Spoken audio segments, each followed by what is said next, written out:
I come from a non-horsey family. My mom found my first barn in the yellow pages in the phone book. Didn't know where to begin, didn't know what we didn't know. And like most families, we just kind of plunged in and made every mistake along the way. I slowly kind of found my way. I ended up getting working student positions. I was able to see the sport, see the higher levels of the sport. And as a young rider, even before social media, I never quite found the coping mechanisms that I needed to handle the sport. I found myself being really jealous. I got frustrated. I felt like I worked really hard. I couldn't kind of see a pathway. I couldn't kind of see where I was going. And ultimately, I got frustrated to a point where I stopped riding and I went to college, and I always assumed that I would find something else that I liked like horses. And I literally tried everything. I would go and I would go bowling. And at one point I bought a skateboard and I thought that there was something out there, but we all know that. Did you do rollerblades too? Yeah. Okay, No, I tried rollerblading once. Teasing. That was a little bit frightening. Just kidding. I'm not the most balanced person off the horse.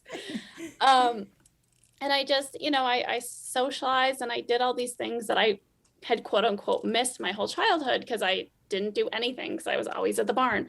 And I think that for me, that was really important to go out and experience things and choose to be at the barn, not be at the barn because I didn't know anything else. And I applied all the same principles to school that I had applied to at the barn, all the great lessons we learned, being disciplined and diligent and not procrastinating. And when you apply those to school, you're really successful. And so I had a lot of success in the academic environment. I got my bachelor's degree from Trinity College. I got my PhD when I was 24 from University of California, Berkeley in chemistry. And I lived a, pretty normal person life. Of course, we all know that we can't live that way, and we'll always be back. Transparency. I love it. Yep. Mm-hmm. And I struggled to come back. I struggled to find my way back into the industry. Riding, as hard as it had seemed as a kid, as an adult, when your body doesn't do all the same things, and you don't have any time to be fit and be good at the barn. And while I was kind of wanting to come back more, but struggling to find my place, I ended up at the end of my PhD, I kind of did the same thing to myself because I was still me in a new environment. I really burned myself out. I worked really hard. I was really successful, but I also just, didn't know when to turn things on or off. And I ended up burnt out. And so I decided at the end of my PhD that my treat to myself was I was going to go to thermal for the whole circuit. And there was no reason behind this. I hadn't been to a horse show in years. So I got there and I was like, first couple of days, I was like, this is amazing. And then I was like, oh my God, I'm so bored. I'm used to going at full tilt. I don't have any friends. I don't have any purpose. I don't know what I'm doing here. And someone I had met happened to post on Facebook, can anyone cover the Grand Prix on Sunday? Our writer bailed. And I was like, I've never taken a journalism class in my life. And I'm like, I can do that, sure.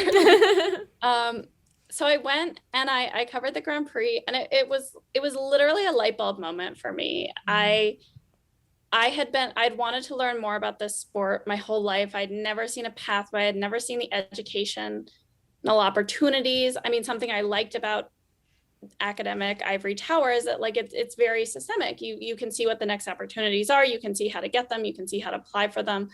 The horse world is just, it's such a smorgasbord of who knows what's going on sometimes. And I saw this pathway. I saw how I could educate others and create avenues and just even shed light on avenues that existed that I didn't know about.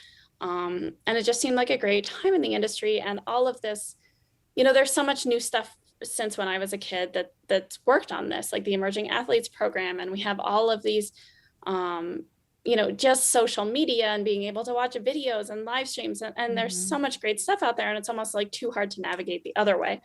And so I saw this place, and it took me a few years to understand what I was doing and get my ducks in a row. And the Plaid Horse was founded in 2003.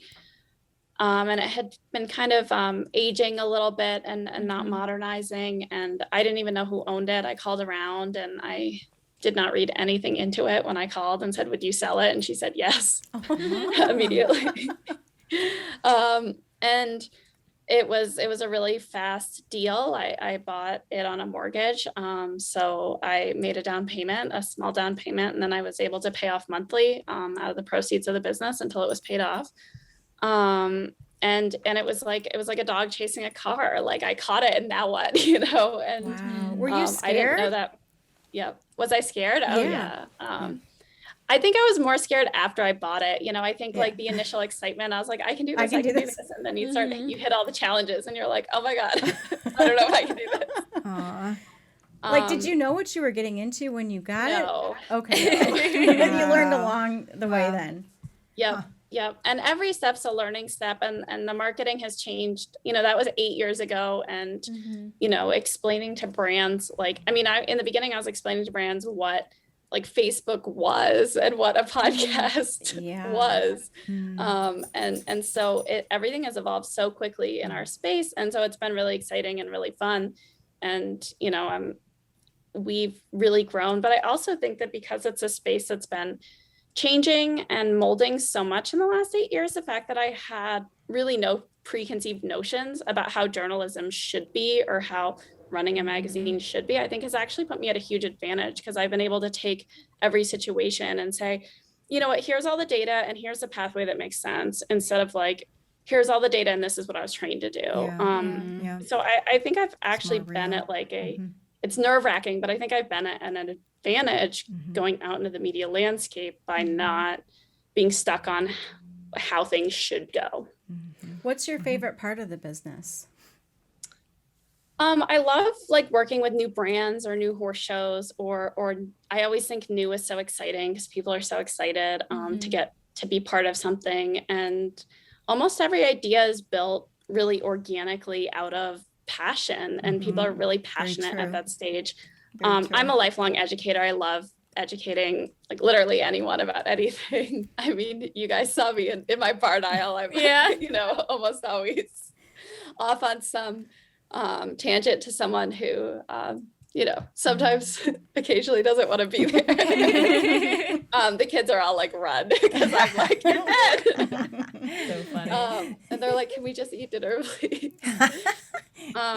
So I love that side of things. And I love being around the horses, and what horses have done for me has been the most incredible thing. And I want everyone else to have that. And so if we can find pathways so that people feel like they belong in the sport, such that they can enjoy the gifts horses give to them, or financially find pathways so that they can be involved in the sport in a way that makes sense for them, so that they can get what horses give them. I think that's really what I see as our mission is to make this sport truly inclusive. And by doing that, it's not about not having barriers. It's about teaching people the coping mechanisms emotionally, physically, financially, to be able to have horses be the right part of their lives that makes sense with their family and their travel schedule and their finances and where they are with everything. I have a question for you. Did the Plaid Horse name come from something, or was it, do you know about the background of that? And, did you think, I like that? Did that catch your attention, or how did that come to be, or do you know? It came from like all the horses used to wear the Baker blankets in their stalls. And so they were all kind of plaid horses. And I so like the name. cute. I've gone through phases. I mean, do too. there are definitely like phases where people like overly gifted me like really plaid. Oh, you have a lot of plaid things now. I for one would love that. Yeah, we like plaid. Yeah, we do. We like it. I like plaid, but there's some plaid. There's a limit. There's a limit. Yeah. That people give you. But yeah, I like cute. it. And, it's kind of that preppy and old fashioned. Yes, it and is. Yeah. It's catchy. The history of our sport is so rich. And I think that that's one of the challenging parts of right now, is how do we bring the history forward and the rich tradition of our sport, but also say, there are things that it's 2021 and we can do better now. So how many team members do you have? We have about 12 people that work for us, full-time or almost full-time. And then we have many freelance writers, contributing writers, Right. and kind of people who do a variety of projects who are also part of the team. I think having horse shows be all over, we get, a lot of people who have other things going on in their lives and want to do this at some level, but then, don't want to make the commitment, Right. which is great with me. I mean, I think as long as expectations are met on both sides, the team ebbs and flows a lot, and even just based on the show circuit or, so we have seasonal people based on where they live and that don't want to travel the rest of the year. So it's just really making stuff work. And then we were a remote office before all of this and before COVID. And so I think this, people have been really reevaluating of what they value at work, which is, I think, such a great conversation. And then we're able to cater to that. How many people did you start off with? Because when you bought the company, surely you didn't have 12 employees right off the bat. No, there were supposed to be 3 people that came over, but only 1 actually came over. So that was, everything just built slowly and surely from the bottom. And in the beginning, I did literally all jobs, and now I don't have to quite do all jobs every day quite so much. So was that difficult for you, giving up that control, or was it an easy transition? You were like, please take this on. Yeah, that's a good question. A little bit of both. I think I got, a little bit burned out in there and really had to reevaluate where I was coming to things from and what I like to do. When I think about my own workplace stuff, I'm happy to work all the time, but what burns me out is doing stuff that I don't want to. Yeah. And so I'll work 80 hours a week, no problem. But when I see a task that I don't I want to work most of the time and I want to do things. So when I look at a task and I'm I don't want to do that. It's rare, but that's what, takes a lot out of my soul. And so really just kind of looking at those projects and finding people that are a better fit. I'm much more of a type B personality. And so stuff like our subscription mailing list, makes my head explode because it's it is so minutia based that it has to be perfect and 99% is not good enough. And so those kind of tasks are just such a challenge for me. But finding the right people always takes time. Putting together a good team always takes time. There are a lot of false starts. It's really stressful because usually you're hiring someone because you need someone good right now, and that's not how that goes. Yeah. So very much so. I've been very happy to give up control to the people who have ended up being good people, but it takes a little while to see who's actually going to be a team player. And our subscriptions manager right now is amazing. And she was working on copy editing airplane part manuals before this. Oh. So talk about minutia and Yes. perfection. Yeah. And, her brain works in a way that this job is great for her. And, and I think finding people like that and finding people that are your foils is such a challenge. But when you do find the right ones, it's the results are so incredible. Yeah. That's cool. Yep, for sure. So can I ask you, when you first started, I know you found somebody in the yellow book. Did you start in right away to what you're doing now, your discipline now, or did you start in and try all different types of discipline first? I started at an English barn that kind of did hunter jumper stuff. I'm very in the hunters right now. I did pony club, so I tried a little bit of everything through pony club. Dressage and a little bit of very low level eventing, and kind of came back to the hunter stuff. I think, my nature, I think, drags me a little bit more towards the jumpers. And I think that's part of why I find the hunters so interesting, is that exacting thing is so hard for me. And I love competing. I love the thrill and the rush and being part of, that on the spot, rising to the occasion. I think at work you don't always have that time where you need to be on, it's very rarely are you judged, an exam at school, what do you know right now in this minute, where are you? Right. right. And that's the part I And you love know where about you stand. competing. Yeah. You don't know, you know what you're doing when you're in business, but where do you stand against others, or, it's not like that test you can take. That's for certain. Yeah. Yeah, because you read a textbook and you can be like, oh, I know that, I know that, I know that. But Right. until you're actually handed that test and have to like perform at that moment, what do you really know? And you can look at a course and say, oh, I can dump that. But Yeah. until you're actually at the in-gate with the pressure on and do it, can you really do it? And I think that, business doesn't always ask you in that manner, can you do it? Right. What has been your proudest moment with the Plaid Horse? I think, all the coverage we do that really changes the conversation and changes what we do. We had Stephanie Ray Peters on the cover last year, and we talked about the shame that she felt gaining weight and going to the horse show. And like, she was so open, and to be able to feature that story.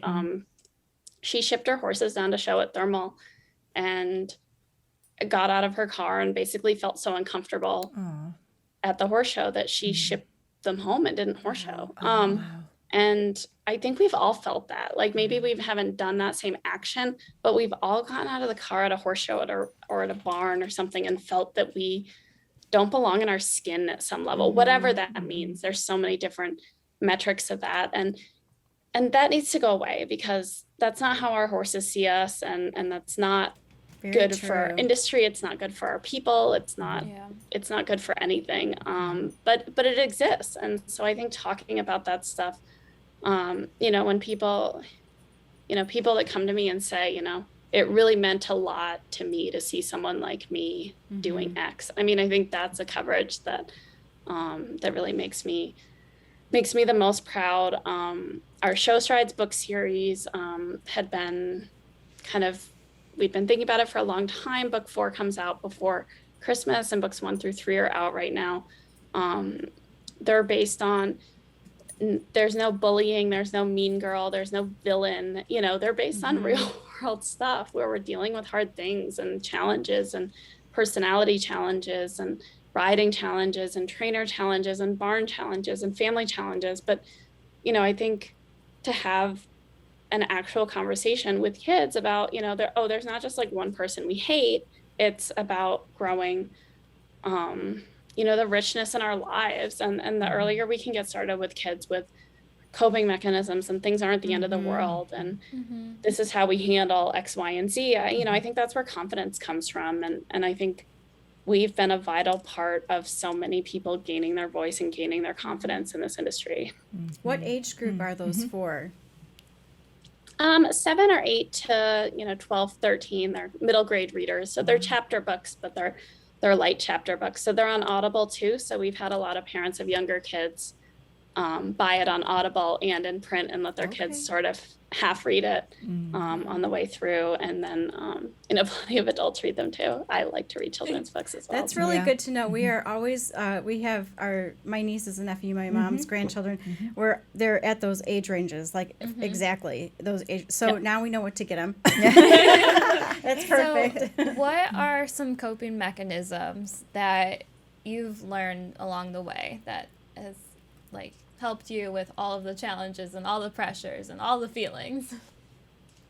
I think a big thing is it's very easy to feel that there needs to be an immediate answer or immediate solution, or you feel something hanging over your head and you're like, I need to handle that. And just letting stuff breathe can be just so big and take a minute.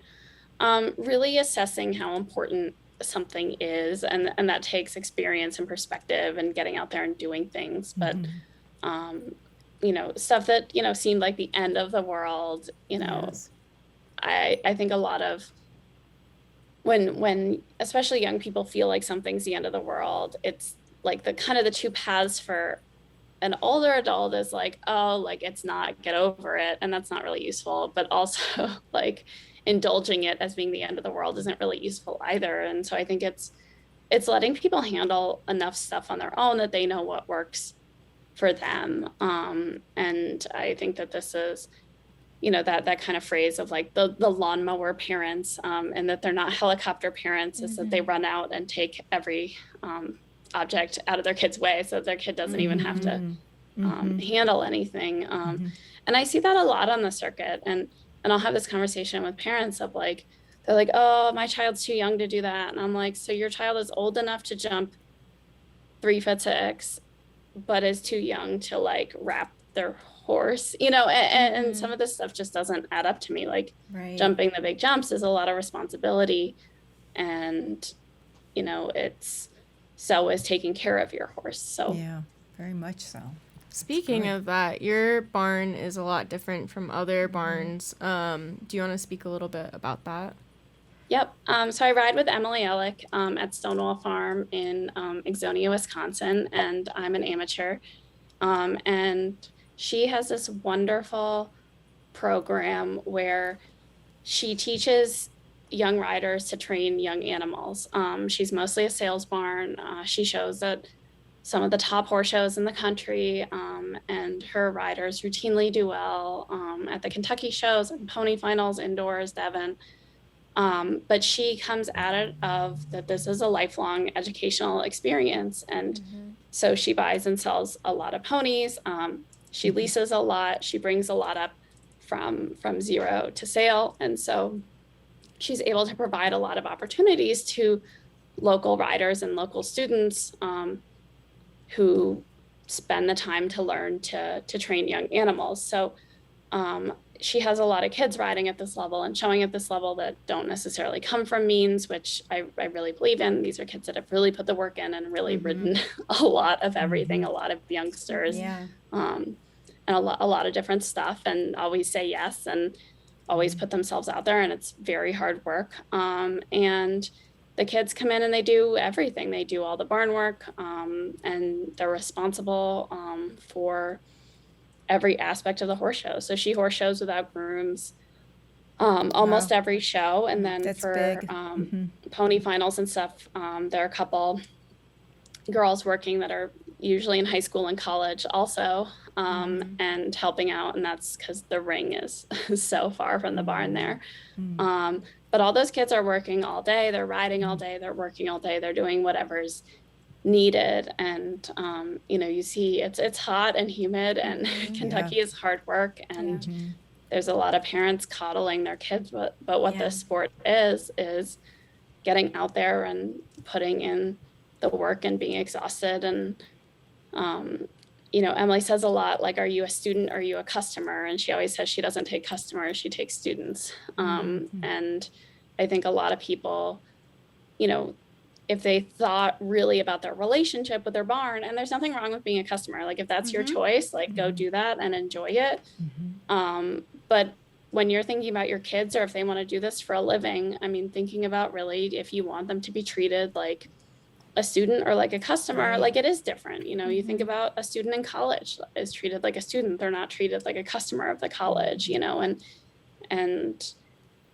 what's best for you is a lot of times really hard, and that's your coach's job to know if you can do it or not.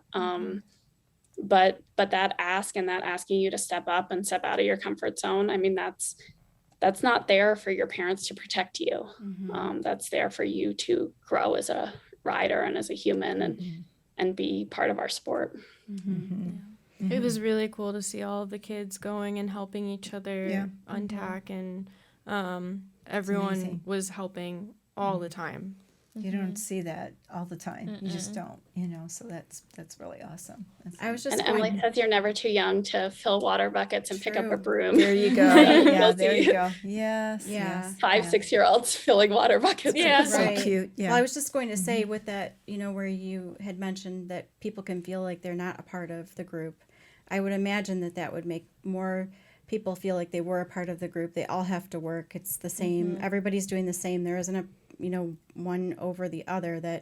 We grew up in a barn I was going to say you guys had to do that. We They had to do work that too. And my first experience of being, I think I was in 9th grade and went to a Class A show up at Bloomfield Hills.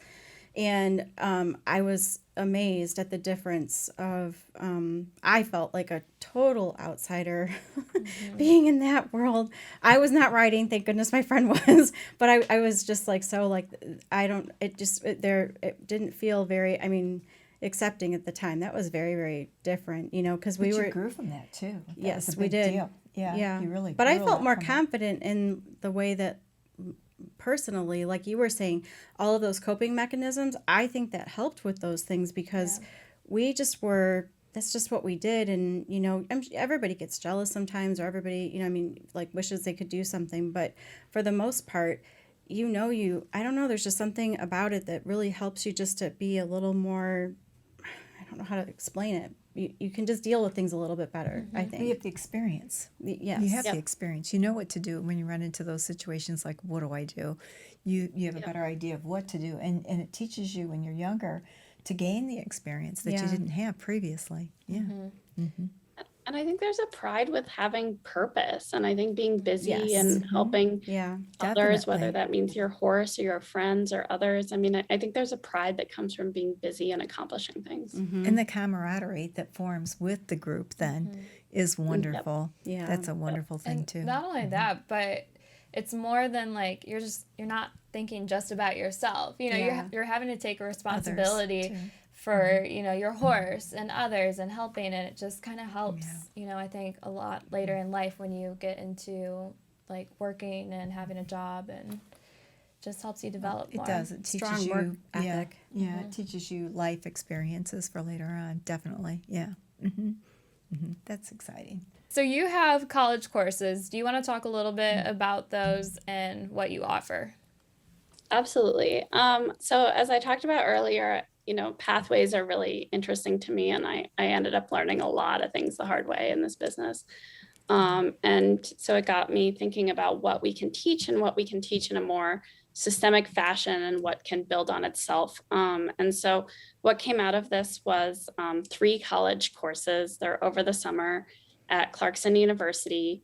And they're completely online. That was planned before the pandemic so that people don't miss any horse shows. And they're open to everyone. So anyone can take them at any age. If you're younger and going to be going to college, you can transfer those credits into your eventual college. If you take all 3, the Plaid Horse gives you a certificate for doing all 3 classes. But they're really designed to be open to anyone who wants to learn about our sport. So one class is equestrian business, one class is mental skills and coping mechanisms for the equestrian, and then one class is about history and how our sport works a little bit to understand how horse shows work and what the divisions are and all of this stuff. So these were all things that I felt could be taught in a manner that's not placing a burden on your trainer or placing a burden on your one-on-one relationships. A lot of these things people do learn one-on-one, their trainer explaining to them how a horse show works. And that puts a burden on that relationship that's just not necessary. Your trainer is spending their time teaching you how to ride and taking care of your horse and keeping you safe. And they don't need this other stuff, you know, cluttering that relationship. And so this all comes from stuff that I think everyone in our industry should know. Clarkson's been incredibly supportive. They've never done an open enrollment class in their history. Wow. And I said that was one of my big things that I needed for this, because I want to bring this knowledge to anyone who wants to get it. And having the college credit, having it be legitimate, was very important to me. We've had a lot of interns and a lot of people have asked me for stuff over the years of what do I read or what do I whatever. And I think things need to be in a formal class setting for people to take the reading and the experience seriously enough to get what they want out of it and have it be worth everyone's time. So Nice. it really meant a lot to me to put these together. They've been very successful. We've had age ranges from 12 to in their 60s in every class, and the diverse group of experiences and locations around the country. And it really lets us talk about what are different aspects of the sport in different regions and different places. And, you know, I think the things that think they make sense, but maybe don't actually make sense are some really interesting parts of our sport. So I like to go into a lot of different examples.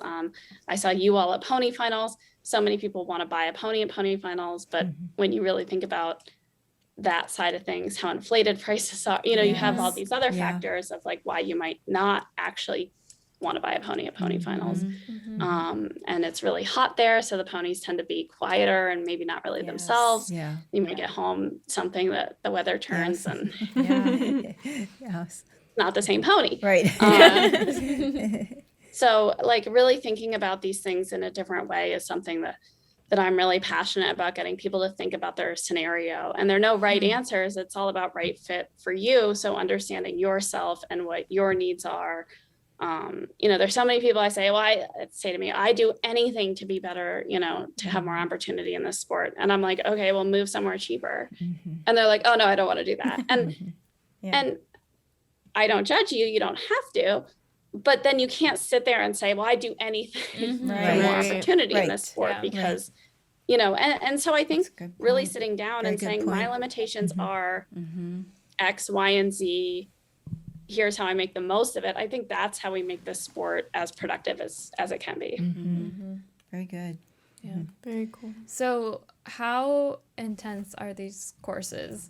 I just got out of college. So for me, I'm like, I don't want to take another course. So is it very homework based, or what does it actually look like? So there are lectures online that you watch. Everything is asynchronous because it's designed to be done around your barn schedule, around your horse show schedule. And we have people all over the world who are chiming in, which is great. So the comments come in on the forum like literally 24 hours a day. That's cool. And so there are lectures to watch. There are assignments that have readings and podcasts to listen to and stuff on related topics. We do case studies and talk about things. People bring in case studies that we see. So it's all kinds of stuff, but it's stuff that you're really interested in. So it's the readings go quickly, and a lot of people listen to podcasts, some of the podcasts assigned in the car and that kind of stuff. So it's designed to be done around the working rider schedule. Awesome. That's nice. Cool. All right. Okay. Thank you. We're going to take a short break, and when we come back, we'll enter our next segment, Canter Banter. This podcast is brought to you by Ram Horse Fencing and Stalls, the one-stop shop for your horse farm. Ram is family-owned and operated and has been in business for over 30 years. We welcome you to call in and speak with an expert about your next project today at 866-653-8984. Again, that's 866-653-8984. Do you love horses and live the equestrian lifestyle? Be sure to check out our brand new blog at www.yourhorsefarm.com. We publish 3 posts per week and feature a free printable equine checklist every month. Yourhorsefarm.com is a great equine online resource, so be sure to share with all the horse lovers in your life. And remember, laugh much and ride often. So I always am on the fake it till you make it thing. Like a lot of times people will be like, oh, are you prepared for this? And I'm like, sure. So I bred this pony, and it's the only pony I've ever bred, and he's exactly 12 too. So anyone who breeds knows that this is like the stars aligned. I can never breed again. And so as he grew up, we decided not to geld him because he was out of a sister to my childhood pony, and it was very emotional, and I was kind of like, well, maybe he'll be a stallion. So we kind of left the bar open, and there were occasions that he was a little bit stallion but mostly when I wasn't there, so I was kind of like, oh, I'm sure it's fine. And also he's 12 too, so I'm sure it's fine. And so he was in training to show in the line, and he went to a couple of horse shows early in the year. I held him at one of the horse shows. He was best young pony. He was just a doll the whole time. And so we decided to go in and do Devon. And he had done Devon the year before as a yearling and was fantastic and calm and docile and easy to handle. And so we walk in second in line, and I'm wearing a dress and I'm holding him, and he just the hormone, he just walked in that ring and every hormone hit him instantly. And so I'm I haven't held him that much, and I'm not that experienced at showing one on the line, and he is just it starts a little bit and then he's like getting a little more. And then, so we got to a point where, so I'm wearing my dress and he is literally climbing on me. no. Rearing up. When I came out, I had a hoof print on my shoulder from where he kept landing on me, and I cannot. So there's like a really big name trainer in front of me in line. And he turned his pony around to face backwards in the line because there was so much flailing going on. And I kept being like, oh my gosh, this class has got to be over soon. It's got to be over soon. And it was just like the longest class in the world. And you keep getting more and more You revved stayed up. in the class though. You kept on going. Oh yeah, this is in the ring at Devon. Oh yeah. And so when I got back like to my phone, like, and I'm trying to like beat him off of me, and like he just keeps rearing and leaping and jumping up on me. And then when I got back to my phone, after the class, there were texts that came in of like, oh my God, I'm watching you beat your ponies off of you with a crop. Oh wow.